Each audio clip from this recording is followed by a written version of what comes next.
out here. Had to handle a couple things out front, and I wanted to also go live real quick, just check in with everybody, tap in with everybody, see how everybody doing.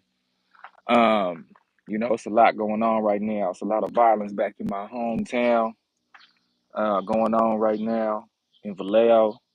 It's a lot really going on in the Bay, period, right now. But I want to talk about what was going on in Vallejo with these youngsters out here wilding out. Yesterday, I posted something that I found out about.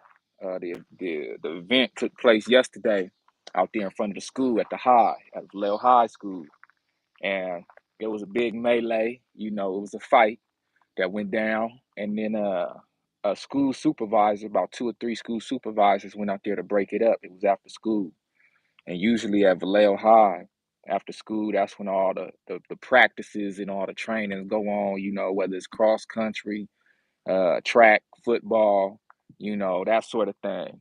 And so it was a lot of youngsters out there, just in there, out there getting their stuff together for training. And allegedly, the shots wasn't alleged, as y'all seen in the video, but allegedly, some youngsters that didn't go to the school, didn't go to Vallejo High School, came up there funking with some of the other students, and they ended up fighting out there in front of the school.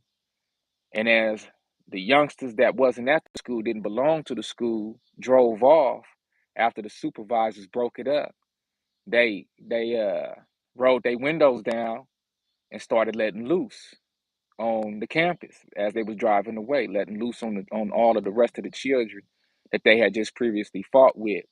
It's a few videos circulating where the youngsters that actually went to Vallejo, they put hands on them good. They ran them off. But the youngsters that got ran off wasn't finna take defeat like that and be embarrassed like that. So they ended up shooting out their vehicle as they was getting away. They didn't hit their intended target. Instead, they hit a supervisor. And they hit a young supervisor out there named Joey Pastrana. And he an Asian dude, real cool. I hope that the news don't try to spin this into no black on Asian thing. You know what I'm saying? Because it wasn't that. It was just some reckless youngsters that was shooting because they just got they butts handed to them because they just got whooped on and they couldn't take the L and then deal with it like that. Now, I don't know if y'all know about Vallejo like that, but Vallejo is the type of city where everybody dang near know everybody. It's like 3 degrees of separation. Like most time it's 6 degrees of separation. Shoot, it might even be 2 degrees of separation in Vallejo. Where it's like this. If you know me, like literally, if you know me, then you might know everybody. You know what I'm saying? Because of who I know. All right. So it's just like that. And so what I'm predicting is gonna happen is there's gonna be a lot more violence in Vallejo soon, even behind this event, because the youngsters who did the shooting, everybody out there that was fighting them knows who they are. Okay, and that no snitch policy is real strong out there. It's one thing to witness; it's another thing to snitch. The youngsters that was fighting them that actually went to Vallejo, who was getting shot at, they not gonna say nothing when they are questioned by the police on who were they fighting and who shot, who did the shooting. They gonna say, "Oh, we don't know. We was just out front, and some dudes rolled up and they started talking crazy, hopped out their car, and then they wanted to fight us." That's what them youngsters is gonna say. But they know exactly who shot at them. They know exactly who they was fighting. And y'all just quote my words on this.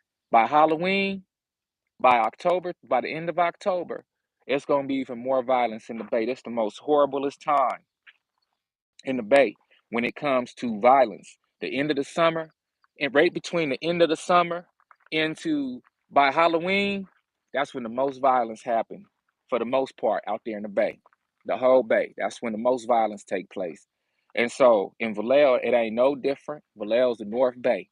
And so when you think about what's going on right now in the land, and then you think about these microcosm type events, they're just a reflection of the violence that's in the world right now. And the supervisor, he ended up surviving.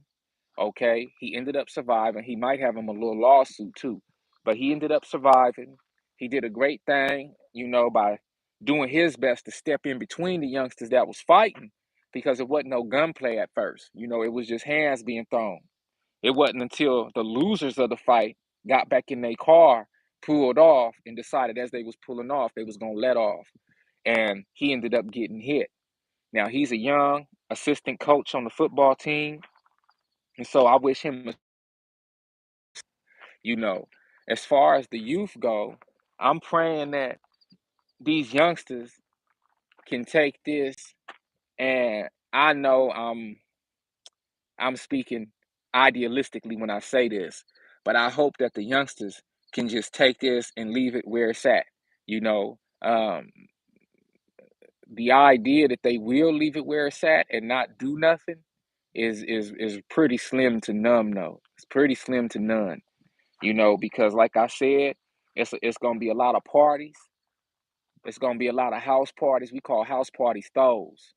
It's gonna be a lot of throws coming up. It's gonna be a lot of parties. It's gonna be a lot of events from now. It's gonna be school dances. Um, it's gonna be events at Six Flags. Fright Night for the whole month of October. They celebrate Halloween. They celebrate that Devil's Holiday out there at Marine World, at the old Marine World, now Discovery Kingdom, Six Flags. They celebrate all that stuff. And so these youngsters that did the shooting, they definitely gonna be slipping. They definitely gonna be slipping. I just hope that they don't get caught slipping. You know what I'm saying?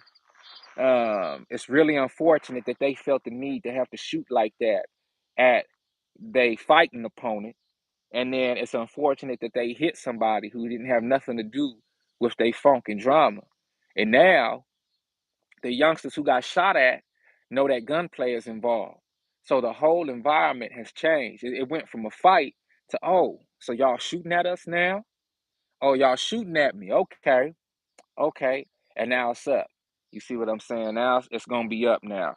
And so I'm just I'm amazed at how violence is increasing, and the message of truth is, even though the message of truth is being spread about what's going on today and what's happening in the land, there's still so many souls who are ignoring the message. There's still so many souls who are refusing to hear the truth. They're refusing to hear what's going on right now.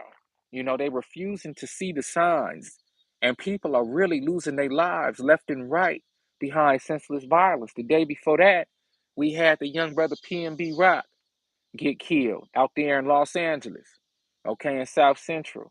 Now, the things about these instances is, I always tell y'all when it comes to that testimony of mine, is that I listen to the voice of the Most High on that beautiful August 11th, 2007 evening. I listened to the voice of the Most High, and I didn't ignore that voice. And I have been rewarded in my life, and I could be a testimony, and I am a testament to listening to that voice and moving forward in truth, regardless of how the world see you, regardless of how people feel about you, regardless of what people call you, regardless of how many people move away from you and separate themselves from you, not understanding what it is that's actually going on with you, and you taking a chance on the Most High to stand strong and to stand firm and that move in that calling, and then grow in that calling and begin to do the work of the Most High, you know. And I'm looking at the Bay, I'm looking at the whole world. There's a lot of what people would call strange happenings taking place right now. There's a lot of strange happenings. I'm seeing more and more earthquakes in diverse places. I'm seeing more and more famine being spread. I'm seeing more and more of the reality of the signs being manifested, the end time signs being manifested that normal everyday people are reporting on, but the main media is trying to cover up. The main media isn't reporting on the things that really are taking place. Instead, it's reporting on what Kim Kardashian and Kanye West got going on, and all of the so unnecessary banter. And so when I'm looking at the signs and I'm looking at what's happening, last night, my wife and I had a big Bible study. It was about 2 hours long, maybe 2.5 hours long, and just one of our Bible studies in house. And we wasn't really inside because we was out front, and we stayed out until it got dark outside. Now in the country, it gets dark. It gets dark. We still had a piece of that moon that was beginning to shine. But for the most part, country is country. Not too many city lights out here at all. And so when it gets dark, hey, you see the stars. You see nighttime. It hits. We actually saw what looked like the night into night. It's like a light switch that it immediately went dark, and we both saw it happen. Lately, I've been looking into the horizon, and I think it's a vehicle coming. Lately, I've been looking into the horizon, and one thing about looking into the horizon is it looks like the firmament is glitching. Like, I don't know if y'all have heard about this or not, but it actually looks like the firmament is glitching. Like, there's like a blink going on in the firmament. Like, there's some sort of electrical uh condition with the firmament right now that's acting up, and the sky is blinking. Like, I kid you not. And I don't think I'll be able to capture it with my camera phone. I'm just reporting on it. And it usually been happening when the sun is about maybe an inch, an inch from where I am. We look about an inch above the horizon, from our own perspective. Obviously, it's not an inch away from the horizon, but just looking up when the sun is almost past the horizon, the sky be glitching. And last night, this wasn't a glitch, but we saw numerous light ships like we normally do. Usually the light ships, they'll be the color of stars, okay? So the light ships, they'll be a white color, a white glowing color, and they'll look almost like stars, except they move, okay? They move, and they move in a way where you can tell, okay, these aren't stars. There's something else. And, you know, obviously at this point, I don't have to conjecturize this thing. We know that they're chariots of the Most High, okay? But what I wanted to detail and highlight about this that was different than normal is that this chariot, we saw two of the normal chariots that we would normally see that are like white in color, okay? And glowing like a star moving throughout the sky. One of the first one we saw was coming from the north headed south, and then the other one we saw was coming from the south headed north. I got a truck coming by, so it's gonna get dusty, y'all. Headed from the north. And so it was a very interesting dynamic. It was a very interesting dynamic, and it was something that we definitely took note of because we were outside from daytime to nighttime, and it was just good to see the chariots overhead. But this third chariot, it was coming from northwest going southeast. And when I looked up and I saw it, it was red. I've never seen a red chariot before, y'all. It was so red that my wife had to ask me, she said, "Babe, is that one of the Wicked Brotherhood ships? Is that one of the enemy ships?" And I had to tell her, "No, that's one of ours. That's one of ours. That's one of the fleet of the Most High." But it was red. And right before our eyes, y'all, it went from red and it flew from, like I said, northwest to southeast. And as it was flying and got as it was flying, or parallel to us, I should say, actually, it turned from red into the glowing white to let us know that it was indeed a chariot. Okay? Now, well, this is interesting. Look, this truck just went by, and let me show you something. Look how this rock stood up. Look at that.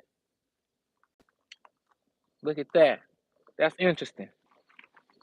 So got another vehicle coming. But it went from red to glowing white. Okay. Now I've never seen that in my life. Just like I never seen a rock stand up like that after somebody drove by. But this light ship went from red to glowing white. Glowing red, I'm talking about very red. Red, y'all. Like blood red. And it made me stop and think what that could mean. And I had an all-nighter last night working. And so I took a nap around 1:40 p.m. today. I've been up grinding, y'all. I took a nap around 1:40 p.m. today, which it's not really something I like to do. I like to get my melatonin popping. I like to sleep in the dark. But in this case today, just due to my work schedule, the last couple of days, I had to sleep at around this afternoon. Now, it's interesting because when I woke up, I had a revelation on what that could mean. And it was very random revelation. It wasn't something that I was expecting to have as far as what this could mean. Okay. And so um what was revealed to me in a nutshell was that Charles over there. Now I don't be tripping on none of this stuff for the political reasons of it and this and that, but I'm looking at what's going on over there in England right now with Elizabeth II's passing. And I'm not looking at it hard even. I just woke up with this, y'all. So bear with me. But it goes like this. That light ship was a sign of war. Okay.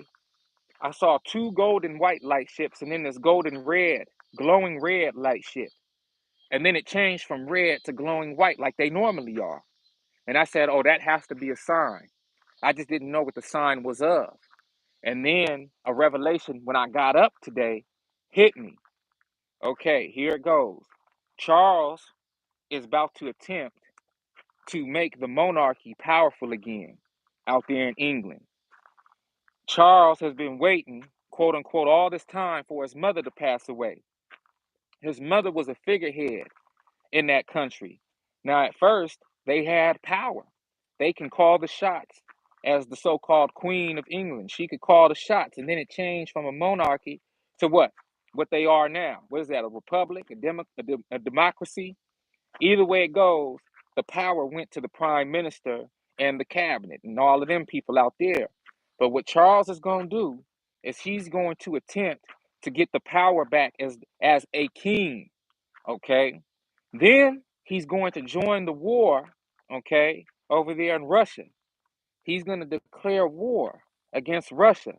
Now, this is something that was put on my heart, and I don't know if it's anybody else talking about it. If it is, I would kind of just look at that as a confirmation, if anything. But he's going to do whatever he can do to gain actual power as a real king so that he can begin to do things in England that he's always wanted to do. And it's going to be trouble. It's going to be trouble because he's like a Yosemite Sam type. Okay. He's like a Yosemite Sam type. Shoot before he looks. Shoot before he asks questions. He just letting off. And this is something that I feel like it was brought to my attention because we are still connected to England and Rome. Okay. The daughter of Babylon. This America.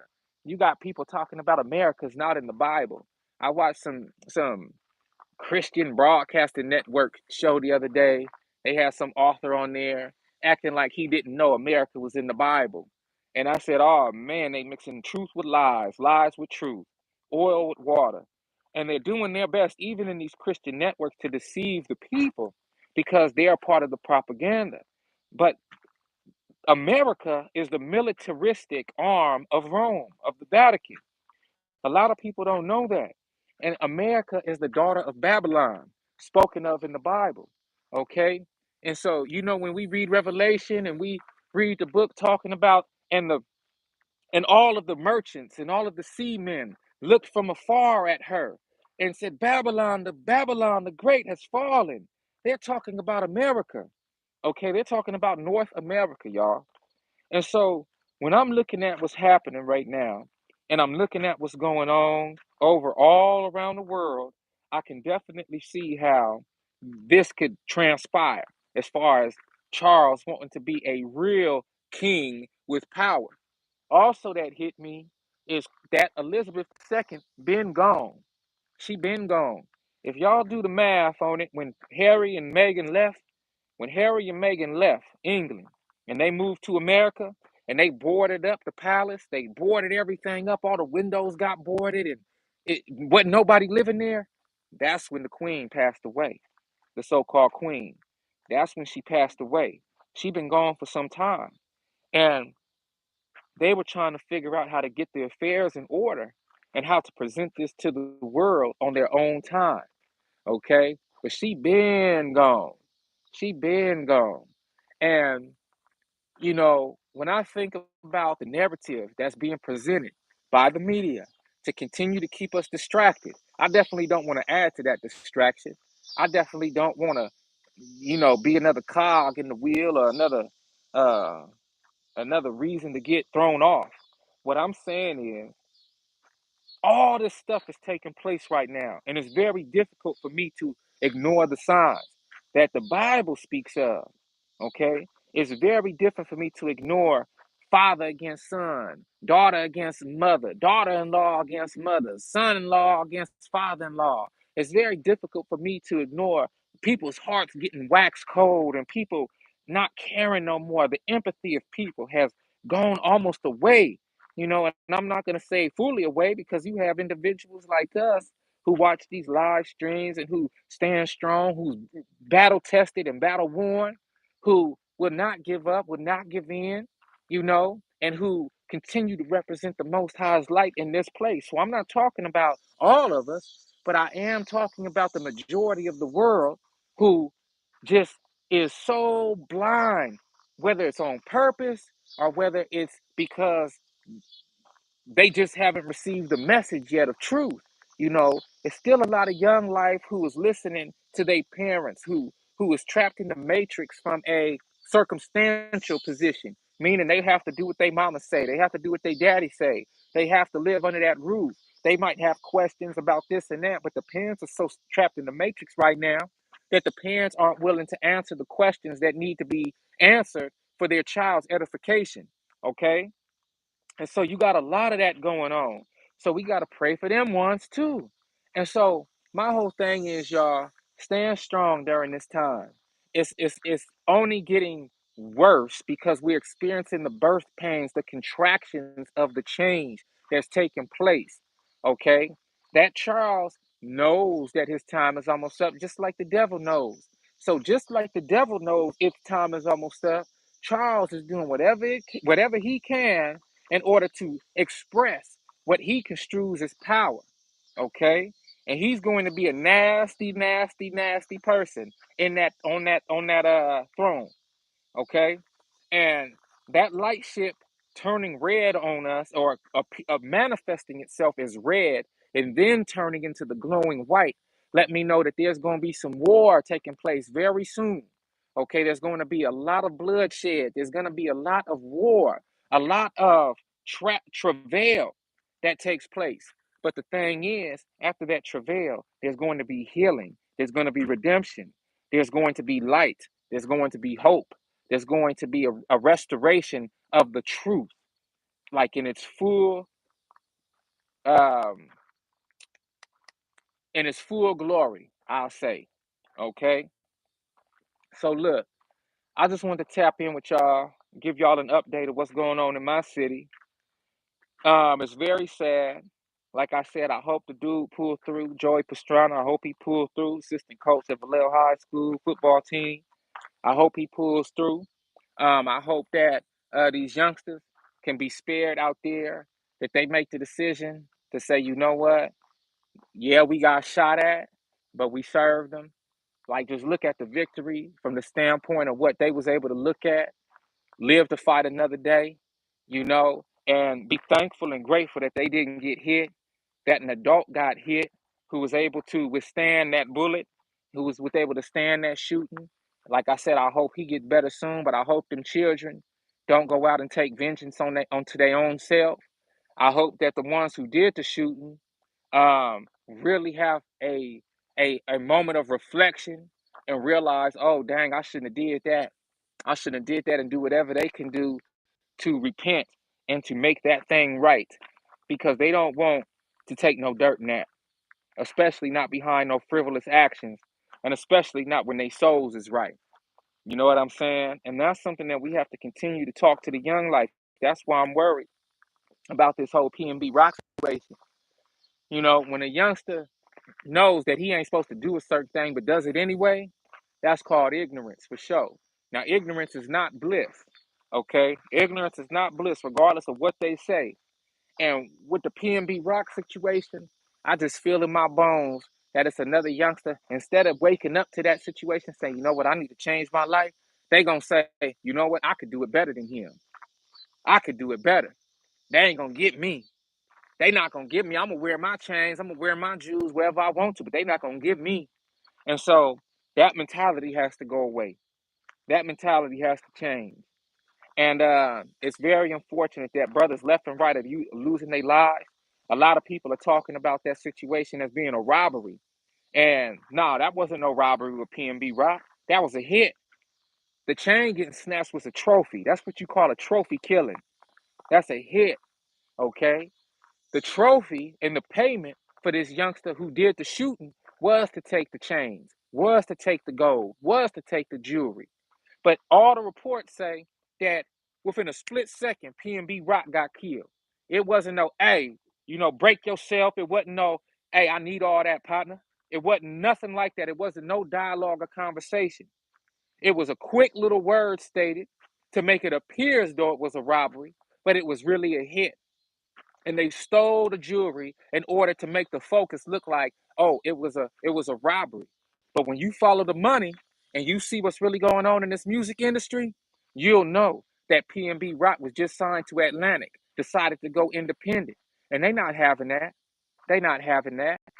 And then he signed to Empire. Empire's in the Bay, where I'm from. Empire is one of the biggest digital distribution platforms out right now. And cats is going left and right, leaving their record labels to go sign the Empire. And once they get the Empire after being a part of a record label, a major record label, there's life insurance policies that's taken out on these rappers. Okay? There's real life insurance policies that's being taken out, y'all. And these rappers go sign with Empire and then they end up dead. It's about 11 or 12 rappers within the last 1 or 2 years that have been signed to Empire after a major record label deal, primarily with Atlantic Records, who have got killed and murdered in cold blood. And every last one of those killings, they make it seem like it's a robbery gone wrong, a botched robbery. And that's not the case, y'all. It's not no botched robbery. The media is going to keep on portraying this botched robbery thing to make us all look like Goonies, to make us black folk look like we're that hungry that we just kill one of our own in cold blood for jewels. That's not the case, y'all. They keep pumping this narrative that rap is the most dangerous profession and all this. No, it's not. No, it's not. That goes back into that old narrative where you couldn't even be a successful boxer unless you came from the trenches, unless you came from the hood, from the gutter. That was that old mentality. In the meantime, you got Cassius Clay, Muhammad Ali, one of the greatest. That's up for debate.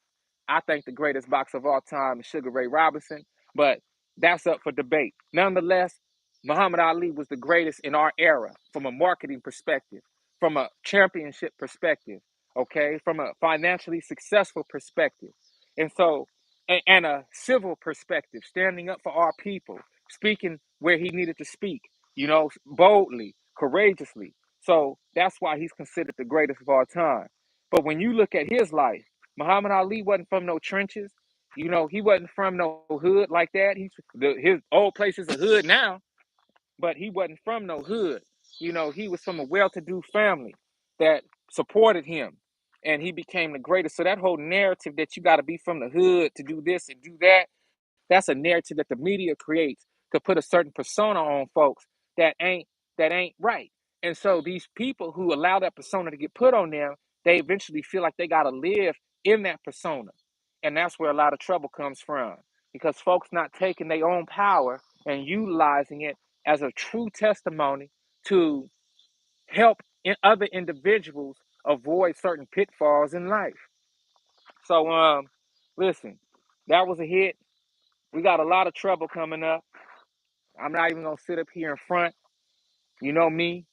Continue to keep prayers going up. Continue to keep prayers going within. Um, this is just an update on what the temperature of the land is right now. It's not good.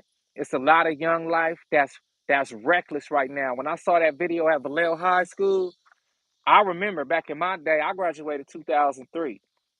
My whole career at Vallejo High School from 1999 to 2003, it was probably two incidences where everybody knew somebody had a pistol at the school, but the pistol wasn't brandished, it wasn't pulled out.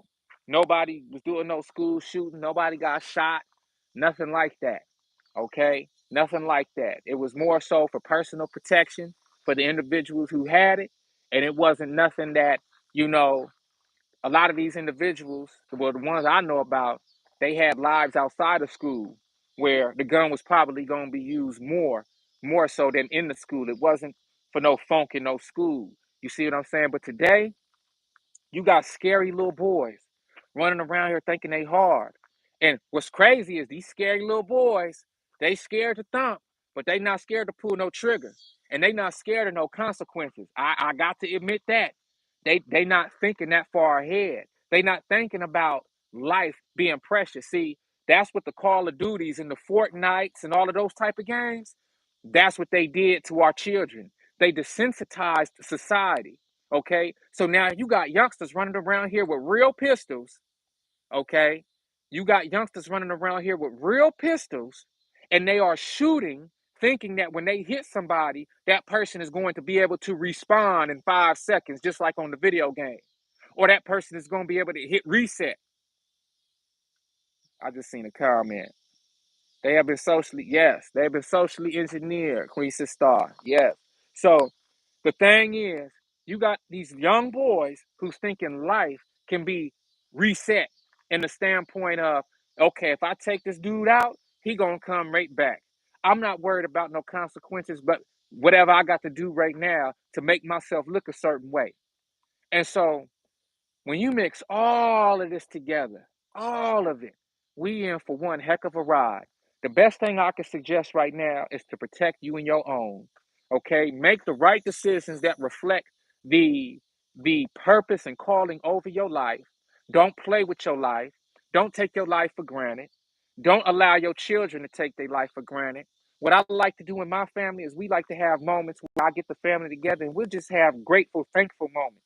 And I ask the family, 30 seconds to a minute, each member. Hey, we're going to take 30 seconds or a minute, and I want you to get on this timer. I'm going to set the timer, and you going to detail everything that you're thankful for today, everything that you're grateful for. It doesn't matter how big, it doesn't matter how small, it doesn't matter how insignificant you think it might be to the rest of the family. If you are grateful for it and it was a blessing to you, I want you to speak on it. And we have to get into that, because the more we count our blessings, y'all, about what we do have, what we've been blessed with, we don't have to run around here with our heads hanging low, with our lips poked out, talking about what we didn't get. Okay? Everything that we have, we are supposed to have. Okay? Everything that we need, we have. It's the wants that people always focus on. It's the wants, the wants, the wants. And the wants, if we don't have the wants, then that means we don't need the wants. Okay? We have everything that we need. And so we have to learn how to be grateful and count our blessings. Every breath we take, every time our heart beats, every time we have a thought, every all these things we have to really take account for, because they are all blessed to us. And a lot of times we have billion-dollar thoughts that we take for granted and don't cultivate and bring forth and manifest so that we could live the lives that we want to live. Instead, we looking for handouts. We looking for stimulus packages. We looking for people to wait on us hand and foot. And that's just not real. That's not reality. That's not how we do this thing. Okay? We are the creators and creatresses of our own manifestations, of our own being here. This is why one of the characteristics of being created in the image of the Most High. The Most High is a creator, creatress, okay? And we, as the image of the Most High, have been given that same opportunity, those same characteristics. And it's so sad how far we've been removed from our own truth. It's so sad that we've been removed from our power. We've been tricked out of our position by the devil and by ourselves because we refuse to stand in bravery and courage pertaining to the truth. Everything I'm saying right now, there's no way I could convert anyone's thinking. What I can do is plant a seed. See, I'm not no missionary, okay? A missionary's job is to fool people, manipulate people with fear, and to control them. What was that? That's why people like you and I must speak the truth. That is correct. That's correct. And we have to stand on the truth. We have to stand on the truth. And we have to speak it, and standing on the truth means no matter what goes on around us, we don't waver. We don't waver. We don't give up. It might seem like people not listening. It might seem like people aren't paying attention. But that's the funny thing about a seed being planted. When you put a seed in the ground, the power of the seed is in the seed. Okay? But when you put that seed in the ground, you don't keep checking on it. Okay? You don't keep checking on it. What your job is to do is make sure that the seed is germinated. Okay? And make sure that when you plant that seed, you plant it just right, just at the depth enough to where that sunlight and the warmth from the sun can still do what it needs to do in that seed, while at the same time the moisture of the earth can continue to do what it does. And that whole ecosystem works together. You did your part, the sun is doing its part, the ground is doing its part, and if there's a sacred rain that falls, that rain is doing its part. And all together, when all of those elements work together, the propagation process begins to take place in that seed, and it can germinate, and it can begin to sprout. This is why that analogy in the Bible is spoken so eloquently, talking about the good seed planted in the soil versus the good seed planted in the rocks versus the good seed just thrown to the wayside. There's all sorts of environments that a seed can be planted in. But we have to make sure, as those who bring forth the truth, that we're responsible enough and that we're caring enough to at least move that seed into an environment where it has its best chance of survival. Now, the seed is the message. We also know that we want to use all the tools to our ability to be able to spread that seed of truth as far wide as possible. We want to cast a broad net. Okay, now the net ain't a seed, obviously, but this falls into the same analogy. When we're fishing, we don't want one little line. If we can afford the means to be able to get multiple rods out there on that riverbank, then we want 2 and 3 and 4 rods out there to catch as many fish down this stream as possible.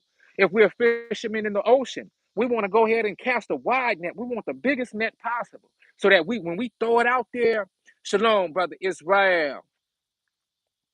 Yes, you're right about light ships, brother. The fleet is here.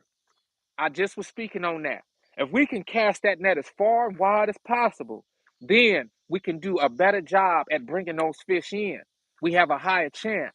So that's why you see individuals like myself who take time to write books, okay? Who take time to create the musical message in many different ways, whether it's R&B, opera, rap, hip hop, folk, country, rock, whatever we got to do to present that message. We're using all of our gifts. Some of us are great orators, are able to articulate very well.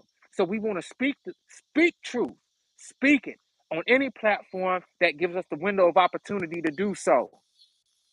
We got to speak truth. Now my battery finna go down. I got about 20% left on this battery on this phone. So look, y'all, that's my time, okay? For right now. Keep looking up. I want y'all to do an exercise tonight, okay? It looked like it's probably going to be a clear night. I want y'all to do an exercise tonight. Listen to your bruh True Jew. You're going to be sitting down. You're going to be in the kitchen cooking. And a thought is going to come across you. A thought is going to come across your mind to go step outside. When you go step outside, that's the angels communicating with you when you get this thought. Just listen to me. This ain't no spookism. This ain't no supernatural mumbo jumbo. Just listen to your bruh, True Jew. Because everybody that rocks with this channel and supports this channel, y'all are the chosen ones.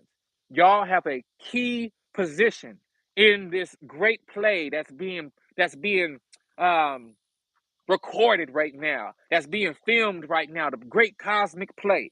Listen to me now, y'all. This ain't no spookism. When you get the feeling, whatever you're doing this evening, to step outside, bravely step outside. Don't be afraid of no raccoons. Don't be afraid of no possums. Don't be afraid of no kitty cats outside your window. None of that type of stuff. Just listen to me. Go outside and look up. I promise, wherever you are led to look up, when you step outside and you get that feeling to just go to your front porch or to go to your balcony or go to your back door, look up and you will see the light ships of the Most High. You will see a fleet of angels flying over your home. And for everybody that's worried about being set apart or not having an opportunity to leave the inner cities just yet, or feeling like you don't know where you're going to go because you know in your heart you've been called to leave where you are. Go outside and just look up, and you will receive peace knowing that you have a dedicated fleet of angels, literally in light ships in high spiritual technology that is flying over you, and they have been decreed by the Most High to not let a hair on your head get touched. Read Psalm 91, y'all, and you will see what I'm talking about. Read Psalm 91.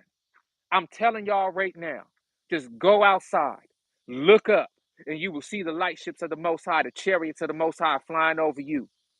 And that will give you comfort and peace knowing that you're not alone and that you've been protected this whole time. You just didn't know it. So look, y'all, it's your bro True Jew tapping in with y'all the only way I know how, raw, real, and uncut. You know I love you to life always. Stay vigilant, stay blessed. Until next time, Most High Mama, Papa willing, I'll be back with another one.